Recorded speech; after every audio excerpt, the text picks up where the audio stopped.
Panorama Bíblico, Esqueleto del Antiguo y Nuevo Testamento, clase número 16.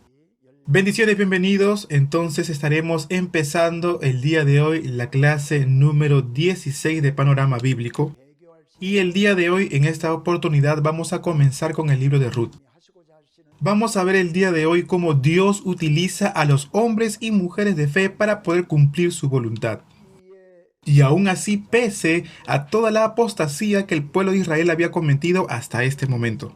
Es así como vamos a empezar con el libro de Ruth el día de hoy. Pero antes de empezar, vamos a repasar de qué se trata este libro y en qué debemos enfocarnos cuando leemos el libro de Ruth. En primer lugar, aunque el pueblo de Israel apostató su fe, Dios cumplió todos los planes para con el pueblo de Israel. Y Dios utiliza aún a los mismos gentiles que se acercan a Él con fe para poder cumplir su voluntad. Nosotros sabemos que el Mesías vino del linaje de David. Y sabemos también que Dios tuvo en cuenta a una mujer gentil como Ruth para involucrarla en la genealogía mesiánica. En el libro de Génesis capítulo 3 verso 15, después de que Adán y Eva pecaran, ¿se acuerdan qué fue lo que Dios le dijo a Satanás? Y pondré enemistad entre ti y la mujer, y entre tu simiente y la simiente suya. Esta te herirá en la cabeza, y tú le herirás en el calcañar. ¿Quién es la simiente de la mujer? Dios enviará al Mesías como simiente de la mujer, como descendiente de la mujer. Y en esta genealogía del Mesías, Dios va a incluir a una mujer gentil. Y en este caso lo fue Ruth. Y este punto, esta observación, es lo que nosotros debemos de considerar cuando leamos el libro de Ruth. En este libro, cuando lo leamos, vamos a escuchar mucho acerca de la palabra redentor. Ahora bien, ¿quién es el redentor? Es aquel que compra y restituye lo que se ha perdido. En la Biblia se habla mucho acerca del redentor y hay muchos ejemplos acerca de lo que significa y lo que es redentor. Por ejemplo, vemos cuando se muere un hombre, el hermano menor de éste debe casarse con su cuñada para poder darle linaje a su difunto hermano. Esto lo podemos ver en el libro de Deuteronomio, capítulo 25, del 5 al 10. Ahora bien, en el caso del libro de Levítico, capítulo 25, del 25 al 31 y el 47 al 55, si es que alguien, por el tema de la pobreza, ha vendido su tierra, el redentor puede comprar esta tierra para poder devolverle a su pariente que le había perdido la tierra. Vamos a leer juntos Deuteronomio capítulo 25 del 5 al 10.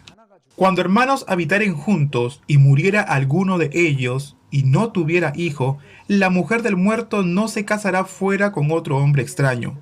Su cuñado se llegará a ella y la tomará por mujer y hará con ella parentesco.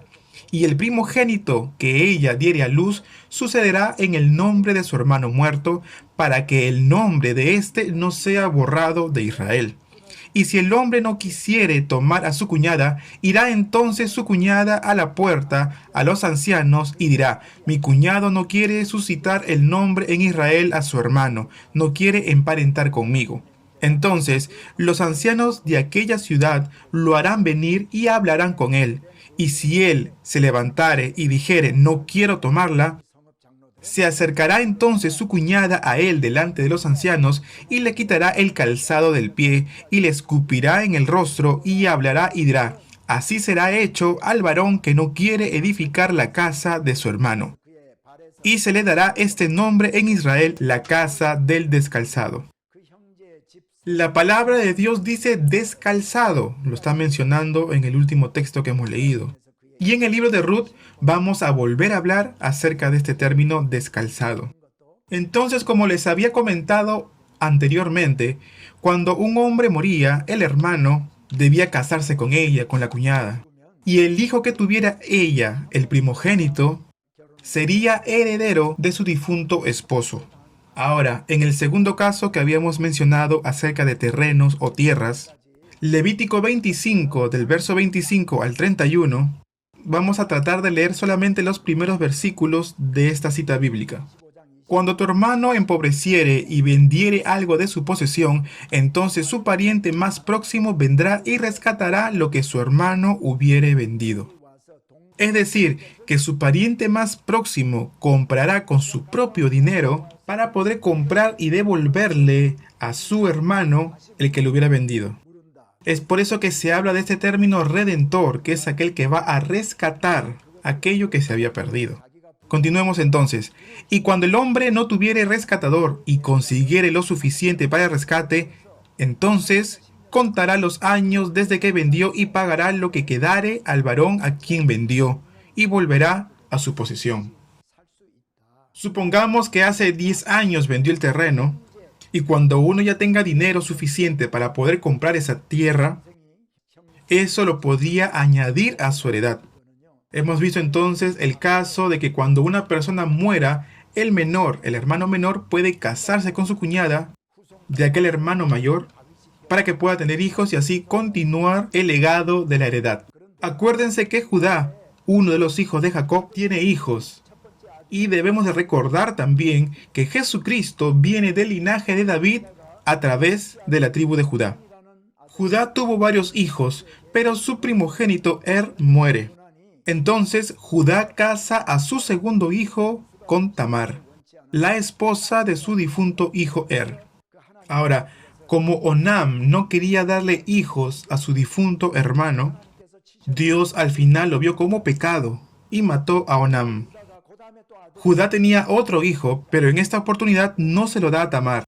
Y Jacob le dice así a su nuera, a Tamar, que vaya a la casa de sus padres y que espere allí. Tamar era una mujer cananea y vivió con sus padres. Pero viendo que su tercer hijo, el tercer hijo de Judá, ya estaba grande para casarse, Judá no se lo daba como esposo. Entonces, ¿qué fue lo que hizo Tamar? Como sabía de que Judá venía a trasquilar las ovejas e iba a venir a su pueblo, dice la palabra que ella se vistió como prostituta para poder dormir con su suegro y de esa forma poder tener mellizos. El primogénito de los mellizos se llama Fares. En Fares aparece una descendencia y en medio de esa descendencia está David y también posteriormente Jesucristo. Lo que Tamar hizo, esta acción que ella hizo y todo el plan, en realidad no es incesto como nosotros lo vemos en aquel tiempo, sino que eso está catalogada como una obra de fe. Podemos ver de que Dios considera a Tamar una mujer cananea, una mujer gentil como parte de la genealogía de Jesucristo, la genealogía mesiánica. Más adelante vamos a ver un poco más acerca del Redentor. Ahora bien, vamos a ver otra cosa, vamos a ver la genealogía mesiánica. Abraham, Isaac, Jacob, Judá, quien estuvo con su nuera Tamar, da a luz a Feres. Feres da a luz a Esrón, Esrón a Aram, Aram engendró a Aminadab, y Aminadab engendró a Naasón, y Naasón a Salmón. La esposa de Salmón es una persona, una mujer que nosotros hemos hablado ya en las clases anteriores.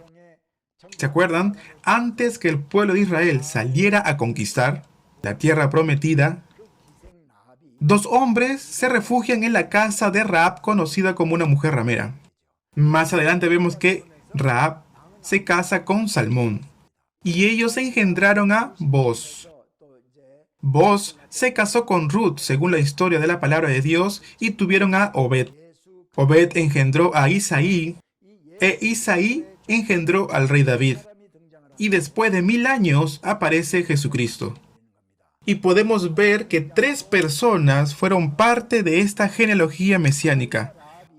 3 personas quienes eran gentiles: Tamar, Rahab y Ruth. 3 mujeres gentiles. Tamar y Rahab eran mujeres cananeas y Ruth era una mujer moabita. Y aunque ellas eran mujeres gentiles, vemos de que Dios las utilizó a ellas para poder llevar a cabo y adelante su plan. ¿Qué plan? De traer aquí a la tierra al Mesías para que se cumpliese el plan de salvación para la humanidad. El día de hoy vamos a ver la historia de Ruth y vamos a darnos cuenta cómo Ruth era una mujer fiel, una mujer de fe. Entonces, ¿qué les parece si comenzamos con el libro de Ruth? El libro de Ruth, el capítulo 1, el verso 1 dice: Aconteció en los días que gobernaban los jueces que hubo hambre en la tierra, y un varón de Belén de Judá fue a morar a los campos de Moab, él y su mujer y 2 hijos suyos. El nombre de aquel varón era Elimelec, y el de su mujer Noemí. Y los nombres de sus hijos eran Malón y Kelión. Efrateos de Belén de Judá llegaron pues a los campos de Moab y se quedaron allí. Por la sequía que había en Belén, ellos deciden mudarse a los campos de Moab. Y para eso vamos a tratar de verlo a través del mapa. Vamos a ver el mapa. Tenemos que estudiar el libro de Ruth viendo fotos, viendo mapas. De esta forma será mucho más fácil poder comprender la historia y el trasfondo histórico del libro de Ruth. Cuando yo les hablo de la ciudad de Belén, ustedes, como han estudiado con fervor y con mucha atención, deben saber más o menos dónde queda su ubicación. ¿Verdad, no? Del Mar Muerto hacia el occidente, específicamente debajo de Jerusalén, hacia el sur de Jerusalén. Este es el Mar Muerto del lado occidental, más abajo de Jerusalén. Recuerden, Gabaa, Jerusalén, Hebrón, Berseba, ¿verdad? ¿Se acuerdan? Entonces aquí, donde yo les estoy haciendo el círculo, ahí se encuentra Belén. También por ahí está Jerusalén, para que lo tengan en cuenta como referencia. Entonces ahí se encuentra Belén y en esa ciudad vivía Elimelec. Y podemos ver de que él y su familia se mudaron a Moab. ¿Por qué? Por la sequía que había en ese lugar. Y dice la palabra que se mudaron a Moab o también a los campos de Moab como se le conocía. También es bueno que recuerden dónde se encontraba Moab. Moab se encontraba del lado oriental del Jordán. Edom, Moab, Rubén, Gad, Manasés, Amón. ¿Se acuerdan? Eso también lo estudiamos y lo vimos. Entonces abajo, en la parte sur, Edom, y arriba se encuentra Moab. Ahora, para que lo puedan ver, lo voy a tratar de pintar de rojo. Aquí abajo se encuentra el arroyo Seret. Y debajo se encuentra Edom. Por ahí también hay otro río que se llama el río Arnón. Entonces, entre el río Seret y el río Arnón es la tierra de Moab. Todo eso es Moab y debajo es Edom. Entonces la palabra nos dice que ellos se mudaron a los campos de Moab. Ahí está marcado con una estrella. Dice la palabra de Dios que ellos se mudan de Belén a las tierras de Moab. ¿Quién es? Elimelec juntamente con su familia, su esposa y sus 2 hijos. Ellos vivirán por un tiempo ahí en esa zona de Moab. Elimelec tiene 2 hijos, Malón y Kelión. Y vemos de que ambos se casan con mujeres moabitas. Y en poco tiempo muere Elimelec, marido de Noemí. Y también mueren sus 2 hijos, Malón y Kelión. Entonces, habiéndolo perdido todo a su esposo y a sus 2 hijos, Noemí se encontraba sola en una tierra extranjera. Y es así como llama a sus 2 nueras, a Ruth y a Orfa. Y oyó un día de que Dios tuvo misericordia con Judá y había paz. Había lluvia y había mucha abundancia en Judá. Entonces, oyendo Noemí que había abundancia de pan en su tierra, en realidad ella ya no tenía razón para seguir viviendo en una tierra ajena, en una tierra extranjera. Y le dice a sus 2 nueras, vuelvan a la casa de su padre. ¿Por qué les dijo esto? Ella les dijo, porque yo ya no tengo más hijos para poder darles a ustedes. ¿Se acuerdan que en el libro de Deuteronomio vimos de que se daban a los hermanos menores para que se casaran con las nueras, con sus cuñadas, y de esta forma poder darle descendencia al hijo difunto, en este caso al hermano difunto?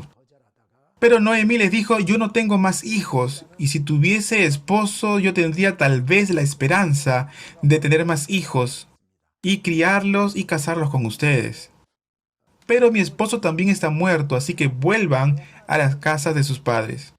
Estas 2 nueras al principio se niegan, pero Orfa al final vuelve a la casa de sus padres. Sin embargo, Ruth le dice a su suegra, No me ruegues que te deje y me aparte de ti, porque a donde quiera que tú fueres, iré yo, y donde quiera que tú vivieres, viviré. Tu pueblo será mi pueblo y tu Dios será mi Dios. Es decir, vemos de que ella se aferró a su suegra y le está diciendo, no permitas que me vaya a la casa de mis padres, sino que a donde tú fueres, iré yo. Y de esa forma vemos de que siguió a su suegra. Y en esta parte tenemos que meditar en una cosa. ¿Por qué Ruth quiso seguir a su suegra? En realidad ella ya no tenía a su esposo, ya había fallecido. Yo creo que Noemí, en todo el tiempo que vivió con sus nueras, ella les mostró cómo era vivir en fe, cómo era vivir con fe. Puede ser de que ella habría dado testimonio acerca de cómo es vivir con Dios, y en realidad ella era como una buena persona. Si de repente ella hubiese afligido como suegra a sus nueras, más que seguro que las nueras no quisieran estar con su suegra y se hubiesen ido. Pero ella era una sierva de Dios, Dios, sirvió a muchos y entre aquellos también se encontraban sus nueras. Es más que seguro que de repente también ella era muy benevolente. Es por eso que las nueras tomaron la decisión de seguir a su suegra. Sin embargo, vemos que Ruth es la única que sigue a su suegra. Aquí yo le he marcado en el mapa con una flecha, no un retorno de Moab hacia Belén. En realidad no se sabe a ciencia cierta cuál es la dirección que ellas tomaron, o bien hacia el sur o bien hacia el norte, para que ellas puedan llegar a Belén. Si hubiesen ido por el norte, habrían pasado por la tierra de Rubén, Jericó, y habrían subido la colina. Si hubiesen tomado la ruta hacia el sur, tendrían que haber bajado primeramente al valle para luego volver a subir. En realidad yo no sé cuál es el camino que hubiesen tomado ellas, pero de todas maneras ellas habrán tenido que bajar y subir cerros. Y pensándolo bien, no habrá sido un camino fácil de llegar a casa. Allí en Belén habrían vivido en una casa muy parecida a la que yo les estoy mostrando en la imagen. Como ustedes lo pueden ver bien en la imagen, de esta forma, así vivían los israelitas en la antigüedad. Eran casas hechas de barro, de ladrillo, construirían de repente con ramas de palmera, luego echaban tierra encima. La cocina sería algo muy parecida a esta imagen. Esta imagen podría haber sido una casa típica de cualquier israelita en aquel entonces, y en algún lugar así habría vivido Ruth con su suegra. Dice la palabra de Dios de que Ruth la honró, la respetó, así lo dice la Biblia. Ahora bien, ¿a qué podían dedicarse ellas? Noemí probablemente ya habría sido una mujer muy anciana, pero Ruth de repente podría haber espigado la tierra que quedaba después de la cosecha. Y eso ella lo traía a la casa para que pudiese comer su suegra. Y por otro lado vemos que en Belén había un hombre conocido que se llamaba Booz. Era un hombre que tenía muchos campos, muchas tierras y propiedades, y creo que era un hombre que tenía muchas riquezas. Y vemos de que ella estuvo recogiendo espigas en los campos de Booz. Entonces se corrió un rumor en medio de los campos, era un rumor favorable para Ruth, una mujer gentil que vino de lejos, de tierras extranjeras, para poder servir a su suegra. Y esos rumores también llegaron a oídos de Booz. Y es así como Booz le dice a sus criados, dejen caer en el campo un poco más de espigas del trigo. ¿Para qué? Para que Ruth pudiese recoger en abundancia. Quiero que miren esta foto. La mujer que ustedes ven ahí sería Ruth. Se habría vestido de esta forma en aquellos tiempos. Y en un cesto muy parecido al de la imagen, habría llevado el trigo a su casa. Y detrás vemos ya a otra mujer que está vestida de repente con mayores riquezas. La primera imagen, la primera mujer que está más adelante, sería el aspecto que tendría una mujer de repente más humilde, ¿no? Que vivía en una condición mucho más humilde. Un día, su suegra Noemí le dice a Ruth, vos avienta esta noche la parva de la cebada. Y entonces, después que hayan terminado de trabajar, todos ellos van a hacer fiesta, van a celebrar, van a beber, van a comer, y luego él irá a la era a dormir. Y en el piso, a la hora de dormir, ellos se cubrirían con paja, y esto les serviría como si fuese una colcha. y de esa forma dormirá allí en ese lugar. Y cuando él se acueste, tú te bañarás, te ungirás y te acostarás a sus pies. Y entonces vos te dirá lo que has de hacer. Ahora bien, ¿dónde era la era? Esta foto que ustedes ven aquí, esto era una era. Muchos judíos volvieron a Israel.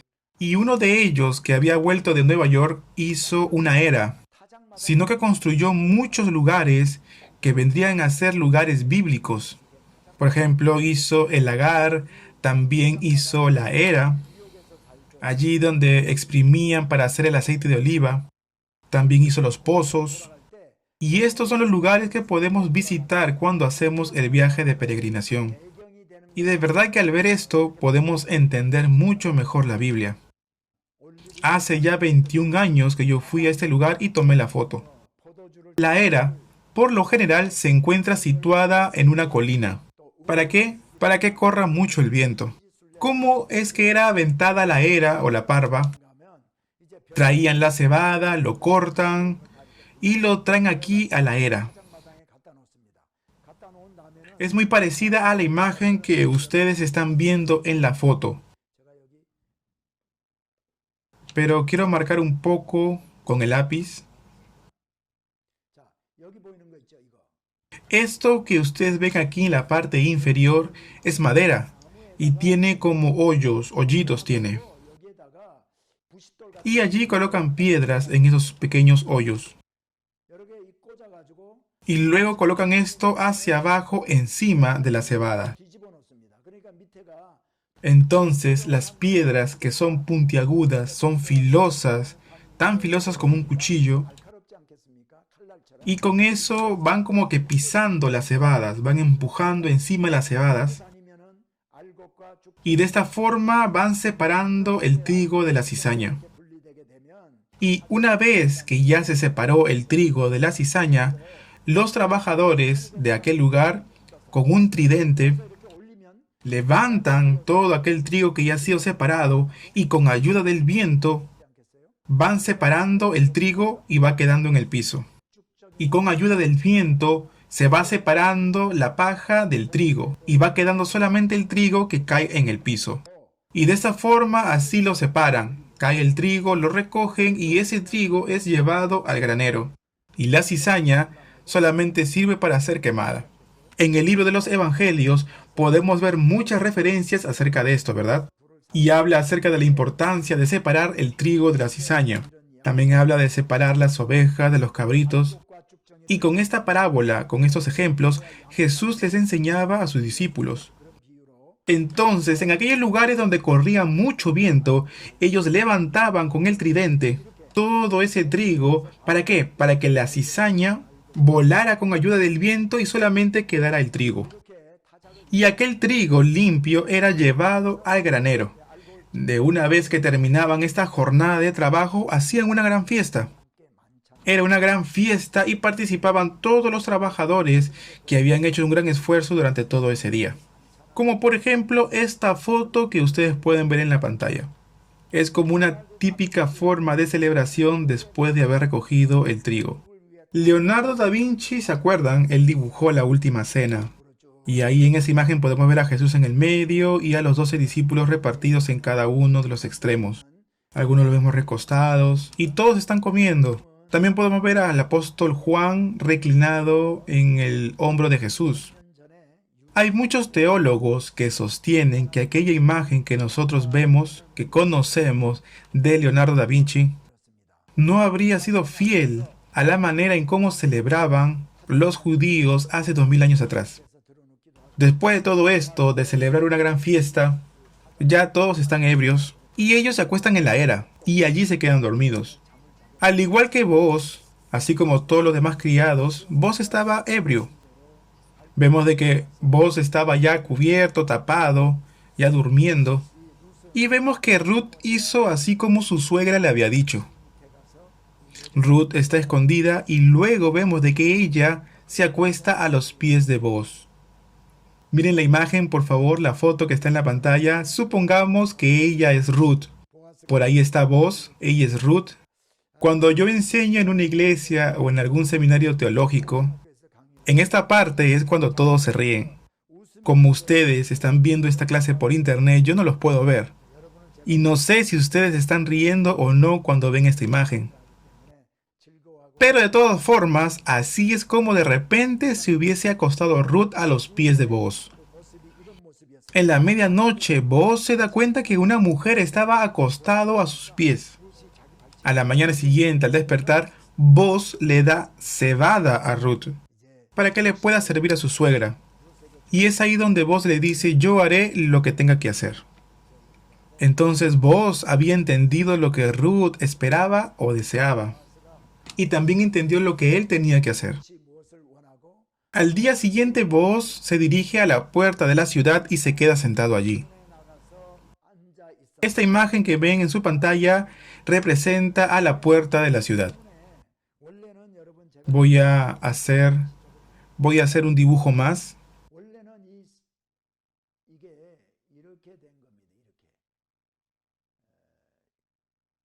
Y esto tendría esta forma. Aquí podemos ver el techo con muros. Y en realidad aquí habría una habitación. Por aquí y también habría una habitación por allá. Entonces, en la puerta de la ciudad, en las ciudades más grandes, hay habitaciones. Por lo menos habrían dos habitaciones. Uno de un lado y otro del otro lado, del derecho y del izquierdo. Las ciudades edificadas por Salomón, Megiddo, Azor, Geser, esas ciudades por lo menos, la Biblia dice que fueron edificadas por Salomón. Es posible que antes haya sido edificada por los cananeos, pero fue Salomón quien conquistó estas ciudades y las fortificó como ciudades fuertes. Y podemos ver que tenían 3 habitaciones por cada lado dentro de la puerta de la ciudad. Bueno, en realidad, ¿a qué quiero llegar? Quiero hacer referencia que era común que en aquellos tiempos hayan habitaciones en la puerta de las ciudades. ¿Y con qué fin se hacían esas habitaciones en medio de las puertas de las ciudades? Aquí vemos a Booz que está como que estableciendo un tipo de contrato, un convenio. Pero no solamente era para esto, para hacer un contrato o un convenio, sino que también se utilizaba cuando de repente había algún tipo de juicio. El representante del rey venía a escuchar el juicio y luego en base a ese juicio se tomaban decisiones. ¿Se acuerdan la historia de las dos mujeres que tenían hijos y una de ellas viene con su hijo muerto? Y las dos reclaman ser madre de aquel hijo que estaba vivo. Y vemos de que Salomón le devuelve el hijo a la verdadera madre. Toda esta historia se dio justamente aquí en la puerta de la ciudad. Retomando la historia, ¿qué es lo que ocurre entonces? Vemos a Booz sentado aquí, esperando que pase alguien en especial. Booz llama a ese pariente y le dice: un hombre llamado Elimelech con Noemí no tenían que comer, se mudaron a los campos de Moab, juntamente con sus hijos, vendieron sus terrenos, todo. Ahora él le dice: ellos han vuelto aquí y tú eres el pariente más cercano de ella. Y tú puedes comprar ese terreno y devolverle lo que ellas han perdido. En otras palabras, lo que vos le estaba diciendo es de que él fuera su redentor. Si tú te niegas a esto, me tocaría a mí, porque yo en realidad soy el pariente más próximo después de ti. Entonces yo sería su redentor. Entonces este hombre dijo: yo no puedo redimir para mí, no sea que yo dañe mi heredad. Y como señal de su renuncia para ser el redentor, le da un zapato a su compañero. Y esto servía como testimonio en Israel. Era como una costumbre de Israel en aquel entonces. De esta forma, Booz se casa con Ruth y Ruth viene a ser ahora parte de la familia de Judá.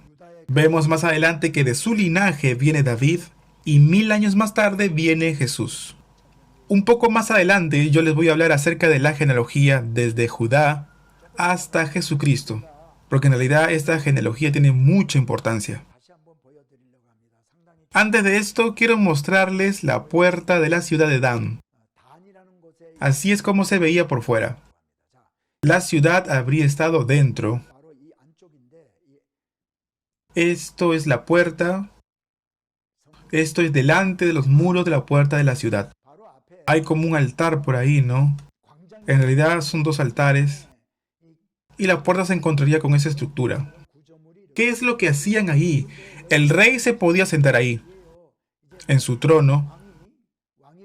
El rey se sentaba en su trono y el pueblo se acercaba para poder comparecer ante él, comparecer ante un juicio o para pedir ayuda al rey. Cada vez que yo voy a ver ese altar. Había un profesor que había ido con sus seminaristas, con sus alumnos, y ahí lo vemos a él sentado como si fuese el rey. Y vamos a ver que hay un seminarista que se está postrando delante de él, como si fuese el rey. Y es el mismo lugar que nosotros vimos en la foto anterior. Pero las columnas o la estructura ya no se encuentran, ya no están. Pero se cree que en la antigüedad antes sí habría habido columnas. Después ya decidieron quitar todo eso, las columnas y aquella estructura que nosotros ya habíamos visto con anterioridad. Ahora veamos esto. Delante de la puerta de la ciudad hay como un espacio, en donde allí se podría presentar el pueblo. Aquí podemos ver otra foto. Muy bien, ahora regresemos y volvamos a la genealogía de Jesús. La genealogía del Mesías. Abraham tuvo a Isaac, Isaac a Jacob. De los 12 hijos de Jacob se encuentra Judá. Y Judá tiene varias nueras, de las cuales una de ellas es Tamar. Ya hemos hablado anteriormente de ella, que para dar descendencia ella se hizo pasar por ramera, se acostó con su suegro para dar a luz a Fares.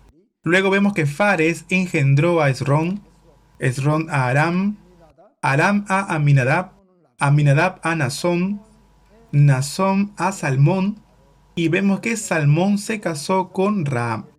En realidad la Biblia no lo dice cómo se conocieron, cómo se casaron, pero lo que sí sabemos es que Rahab era una mujer de fe. Y luego tuvieron a Booz. Hemos visto que Booz se casa con Ruth, que era una mujer moabita, y de esta forma engendraron a Obed. Obed a su vez engendra a Isaí, padre de David, es decir, Isaí engendró a David. Y como descendiente de David, 1000 años más tarde, viene Jesucristo, del vientre de María. Nosotros decimos que Booz es como la sombra de Jesucristo. Hay varias figuras más en el Antiguo Testamento que aparecen como prototipos o como sombras o figuras de Jesús. Por ejemplo, tenemos al tabernáculo. Isaac también se considera como prototipo de Jesús. Samuel también es considerado como un prototipo o una sombra de Jesús. Y ahora, Booz también es considerado como sombra o prototipo de Jesús. ¿Pero por qué? ¿Por qué decimos de que Booz es la sombra, figura o prototipo de Jesús? Vamos a ver una comparación. Podemos ver ahí a Cristo y Booz. Cristo vino a este mundo como hombre. ¿Y cuáles fueron sus obras? Él pagó el precio del pecado en la cruz de Calvario. Jesucristo vino a este mundo para poder pagar aquel precio del pecado. Y para esto Jesús tuvo que haber venido como hombre. Jesús no podía venir como Dios para poder pagar el precio del pecado. De esta manera, veamos a Booz. ¿Qué es lo que Booz hizo? Booz rescató la heredad de Noemí, esposa de Elimelec, y recuperó todo lo que ella había perdido. Pero para eso, él debía ser pariente próximo de Noemí, de Elimelec. Y en este sentido se parece bastante, ¿verdad? Jesús vino a pagar el precio de nuestros pecados, y Booz pagó el precio de la heredad de Noemí. Jesús tuvo que venir como hombre a esta tierra para poder pagar el precio por nuestros pecados, y Booz ser familia de Noemí. Así como Cristo es el esposo y la iglesia es la esposa, Booz es el esposo y Ruth es la esposa. Y con el libro de Ruth vamos a terminar la era de los jueces. No sabemos en qué tiempo específico se desarrolló la época de los jueces. Se cree que esta historia pudo haber sido en la primera etapa de jueces. ¿Por qué? Porque dice que Rahab se casó con Salmón y Salmón estuvo presente en la conquista de la tierra de Israel sobre Canaán. Salmón tuvo a Booz, y ya Booz tenía edad para casarse. Es decir, que de los 400 años de la edad de los jueces, pudo haber sido al principio que se pudo haber dado el libro de Ruth. Terminan así los 400 años de jueces para poder dar lugar al reino, o a la época de reyes de Israel. Ahora bien, ¿cómo comenzó Israel a ser un reinado, un reino? Vamos a estudiar esto ahora. Vemos a 120 años como reino unido, y el resto sería un reino dividido. Tenemos al reino del norte y al reino del sur. El reino del norte cae primero, es destruido primero, y a partir de hoy vamos a hablar acerca de esto, y también en las próximas clases. Vamos a ver el tiempo del reinado de Israel, y esto está Primera de Samuel, Segunda de Samuel, Primera de Reyes, Segunda de Reyes, y Primera de Crónicas y Segunda de Crónicas. Y serían 6 libros que describen cómo fue el reinado de Israel. La historia de Saúl, la historia de David, la historia de Salomón, cuándo y el momento en que el reino fue dividido, y también la historia de 10 reyes. Están las historias de todos los reyes, y también está cómo cayó el reino del norte, y después el reino del sur. También veremos los 136 años posteriores hasta que caen en manos de Babilonia y todo su pueblo es llevado cautivo a Babilonia. Es por eso que podemos ver que son 6 libros que tratan acerca de todo esto. Desde Primera de Samuel hasta Segunda de Crónicas. Samuel fue el último juez. ¿Se acuerdan cuál fue el primer juez? Fue Josué, ¿verdad? Y el último juez vendría a ser Samuel. Y esto coincide justamente con el término de la época de los jueces. Entonces, el libro de Primera de Samuel trata con la muerte del último juez, que vendría a ser Samuel, y con la muerte del primer rey de Israel, Saúl. Segunda de Samuel trata acerca de la muerte de Saúl hasta la historia de David, que después de haber sido castigado por Dios por censar al pueblo, presenta sacrificio de paz en la era de Arauna. Otras historias importantes las veremos cuando estemos estudiando acerca del reinado de Israel. Y Primera de Reyes va a tratar acerca de David ya viejo, ya envejecido, que va a ser acompañado por Abisá. Comienza así la historia hasta la muerte de Acab, rey del norte, y de Josafat, por haber salido a la guerra con Acab. Todo esto se ve en Primera de Reyes. Ahora bien, Segunda de Reyes trata acerca de la muerte de Acab, es decir, después de la muerte de Acab hasta Sedequías, rey de Judá, el último rey del reino del sur. Primera de Crónicas comienza con la genealogía de Adán, termina en la muerte de David. Segunda de Crónicas comienza desde la ascensión al trono de Salomón hasta la caída o la destrucción de Jerusalén. Ahí veremos cómo el pueblo de Israel es llevado cautivo y también cómo ellos regresan a Jerusalén. Y esto lo vamos a ver en Segunda de Crónicas. Entonces, aquí podemos hacer una pregunta. ¿Se superponen la historia de David, la historia de Salomón, la historia de Acab entre Reyes y Crónicas? La historia del reino aparece a veces en Primera y Segunda de Reyes y otras veces en Primera y Segunda de Crónicas. Sí, la respuesta es sí. La misma historia se encuentra contada tanto en el libro de Reyes como en Crónicas, pero con algunas diferencias. La diferencia entre Reyes y Crónicas es la siguiente. Primera y Segunda de Reyes presenta a todos los reyes, tanto del reino del sur como del norte, de una forma o de una manera cronológica. Cuando el rey del norte era tal, pasó tal cosa, después de su muerte asumió tal otra persona, y en el reino de Judá el rey era tal persona, luego subió otra persona, sus obras fueron esta, después de su muerte, su hijo fue rey, etcétera, etcétera, y de esta forma se va intercalando la historia. Y de una forma cronológica se trata de todos los reyes del reino del norte y también del reino del sur. De todo esto trata Primera y Segunda de Reyes. Primera de Reyes comienza hablando de David siendo él ya viejo, de edad. Pero de todas maneras habla tanto de los reyes que se encontraban en el norte y de los reyes que se encontraban en el sur. Ahora bien, los libros de crónicas, el enfoque del escritor, se encuentra en el linaje de David. Encontramos referencias sobre la fe dentro del linaje de David. ¿Cuánta fe ellos tenían en Dios? Es decir, que lo vemos desde la óptica religiosa, desde la fe. De esta forma va a ser escrita Primera y Segunda de Crónicas. Entonces, Primera y Segunda de Reyes trata tanto de los reyes que se encontraban en el norte como de los reyes que se encuentran en el sur. Pero Crónicas se va a enfocar en el linaje de David. Cuando nosotros leemos Crónica y encontramos alguna historia, también podemos consultar el libro de los reyes para poder ver cómo es que aparece y de qué forma aparece allí en el libro de Crónicas. Y cuando nosotros leemos Reyes y estamos estudiando alguna historia de los reyes de Judá, podemos recurrir a Crónicas y pasarnos al libro de Crónicas para poder buscar algún tipo de ayuda y más referencia acerca de la historia que estamos leyendo. Mateo, Marcos, Lucas, Juan son libros del Evangelio. Y exceptuando el libro de Juan, Mateo, Marcos, Lucas, son llamados como libros de los evangelios sinópticos. ¿Por qué razón? Porque hay muchas historias que se encuentran repetidas en estos tres libros, siempre escritas desde otra óptica, ¿verdad? Uno cuando lee alguna historia en Mateo, uno se pregunta, ¿y Lucas cómo habrá escrito esta historia? Y de esta forma podemos ir consultando a la par la historia que estamos leyendo. Podemos utilizar los libros del Evangelio de una forma simultánea. Después cuando lo veamos en el Nuevo Testamento vamos a volver a esto. Bueno, estas son las características generales de los 6 libros, ¿no? Primera de Samuel, Segunda de Samuel, Primera de Reyes, Segunda de Reyes, Primera de Crónicas y Segunda de Crónicas. Y todo esto habla acerca del reino de Israel.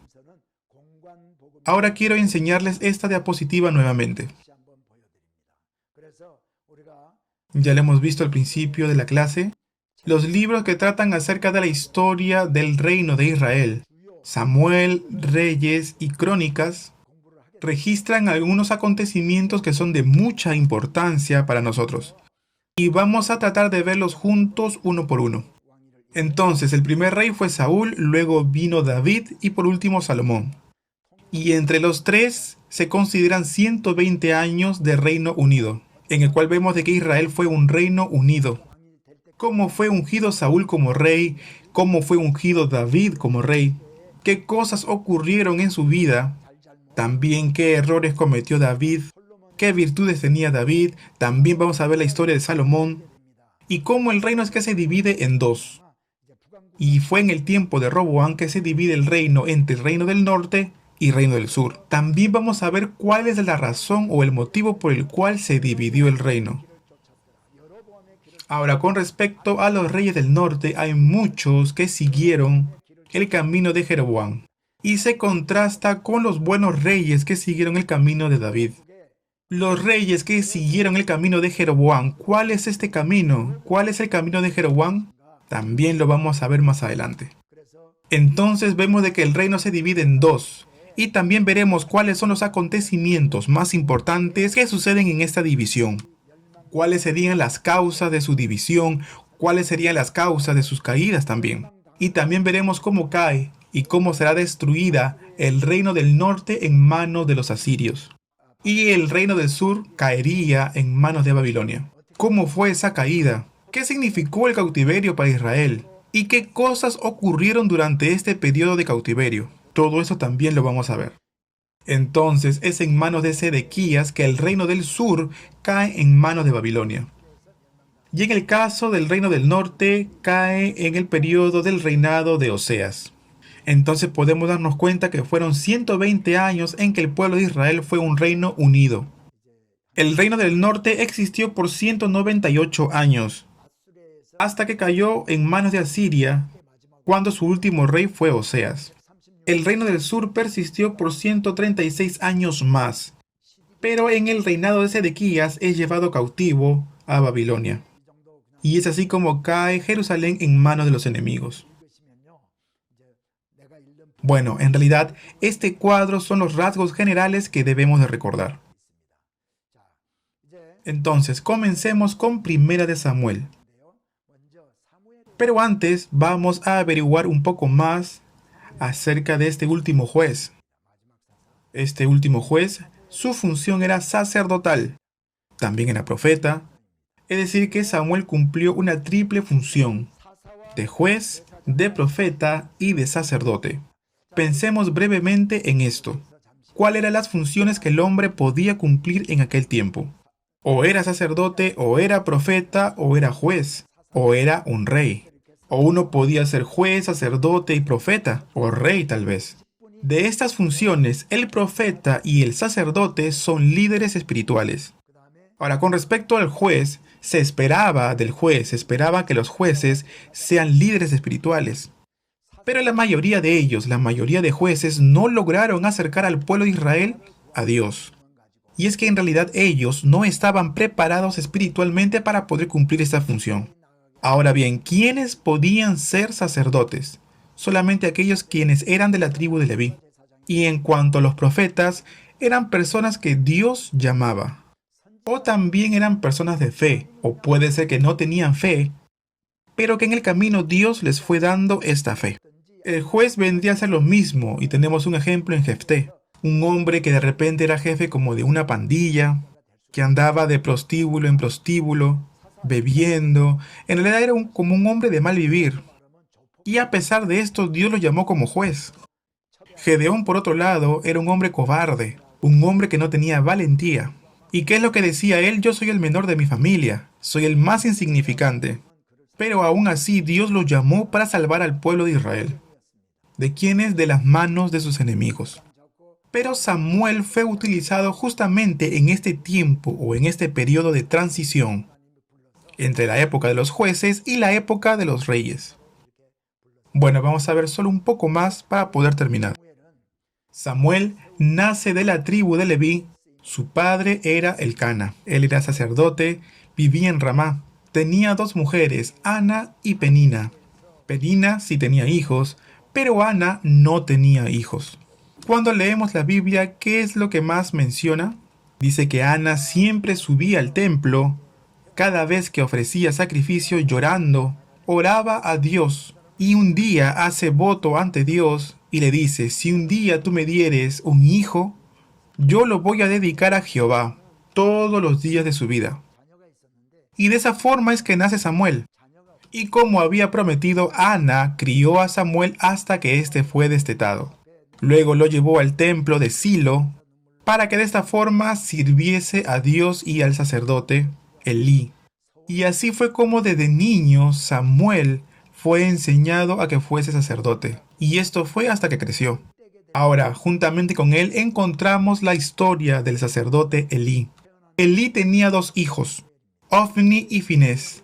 Estamos hablando de la última época de los jueces. Entonces, en aquel tiempo, el pueblo traía sacrificios al templo y le entregaban al sacerdote Elí.